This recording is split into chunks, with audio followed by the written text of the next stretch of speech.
ঠাকুর শ্রীরামকৃষ্ণ ছিলেন এমন এক মহাপুরুষ যিনি খুব কঠিন দর্শনকেও ছোট ছোট গল্পের মাধ্যমে সহজ করে বুঝিয়ে দিতেন। তার কাছে ধর্ম মানে ছিল মানুষের সেবা এবং ঈশ্বরকে ভালোবাসা। প্রেরণার গল্পকথা হিসেবে ঠাকুরের বাণীগুলো আমাদের বর্তমানের ব্যস্ত জীবনে এক গ্লাস শীতল জলের মতো শান্তি দেয়। ঠাকুর বলতেন, ঈশ্বর লাভের আগে নিজের মনকে পরিষ্কার করো, কারণ ময়লা আয়নায় যেমন মুখ দেখা যায় না, তেমনি অপবিত্র মনে ভগবানের প্রতিচ্ছবি পড়ে না। তিনি বলতেন, জলের ওপর নৌকা থাকুক তাতে কোনো ক্ষতি নেই, কিন্তু নৌকার ভেতরে যেন জল না ঢোকে। এর মানে হলো, আপনি সংসারে থাকুন, দায়িত্ব পালন করুন, কিন্তু সংসারের মায়া যেন আপনার মনের গভীরে ঢোকে, আপনাকে অস্থির করে না তোলে।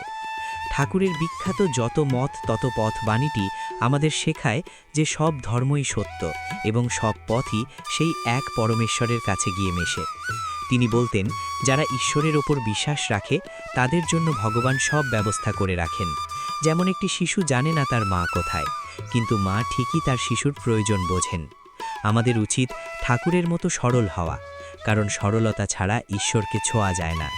তিনি কাম ও কাঞ্চন অর্থাৎ কামনার বস্তু এবং অতিরিক্ত অর্থের মোহ ত্যাগ করতে বলতেন, কারণ এগুলো মনকে নিচু স্তরে নামিয়ে আনে।